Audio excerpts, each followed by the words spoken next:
අනවද්‍යාපන අමාත්‍යාංශයෙන් දැන් ඔයාලත් වර්ණනා කරනවා සජිත් පාසල් විනාශ කරපු පියා එන අපිටත් ඊට ප්‍රස්තාව දෙන්න අධ්‍යාපන අමාත්‍යාංශයෙන් අපි විල්බරක්කයක් දෙන්න එකත් පාසලට උදව්වා සජිත් ප්‍රේමදාස මහත්මයා තමයි ඡන්දේ කාලේ හුස්ම කියලා වැඩසටහනක් ඒ වගේම සක්වල කියලා වැඩසටහනක්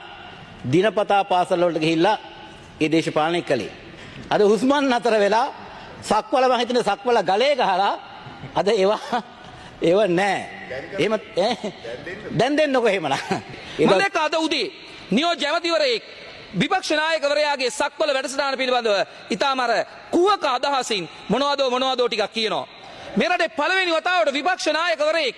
තමන්ගේ පක්ෂයේ පක්ෂ අරමුදල භාවිතා කරලා මේ රටට සක්වල කියලා වැඩසටහනක් නිර්මාණය කළා හුස්ම කියලා වැඩසටහනක් නිර්මාණය කළා පක්ෂ අරමුදල දේශපාලන ක්‍රියාකාරකම් වලට භාවිතා කරපු දේශපාලන ව්‍යාපාරය අද ආණ්ඩුවේ ඉඳගෙන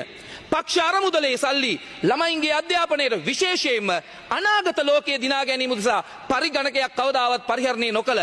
ස්මාර්ට් බෝඩ් එකක් ස්පර්ශ නොකළ දරුදරියන්ගේ අධ්‍යාපනයට පක්ෂ අරමුදල භාවිතා කළ එකම විපක්ෂ නායකවරයා සජිත් ප්‍රේමදාස මැතිතුමා විතරයි මේ රටේ රෝගී ජනතාවගේ සෞඛ්‍ය උන්නතිය වෙනුවෙන් මුදල් වෙන් කරපු විපක්ෂ නායකවරයෙක් මම දැක්ක ඒකේ කියනවා ඡන්දය ඉලක්ක කරගෙන කියලා 2021 තමයි සක්වල වැඩසටහන ආරම්භ කළේ කොහෙද ඡන්දයක් තිබුණේ ඒ නිසා අඩුම තරමේ නියෝජ්‍ය ඇමතිවරයෙක් විදිහට ආණ්ඩුවක් විදිහට විපක්ෂ නායකවරයා ලෙස නෙමෙයි පුද්ගලයෙක් ලෙස ස්තුති කළ යුතුයි ඒ જાතියේ සිතුවිල්ලක් නිර්මාණය වීම නමුත් කුහකකම ඊට වඩා ඉස්සරහින් තියෙන බව අදත් මේ සභාවේ දකින්න ලැබුණා ඒ වගේම කිව්වා කෝ දැන් සක්වල එක පැත්තකින් අගමැතිතුමිය කියන අධ්‍යාපන ඇමතිවරිය විදිහට පාසලට දේශපාලකයන් ගෙන්නන්න එපා කියලා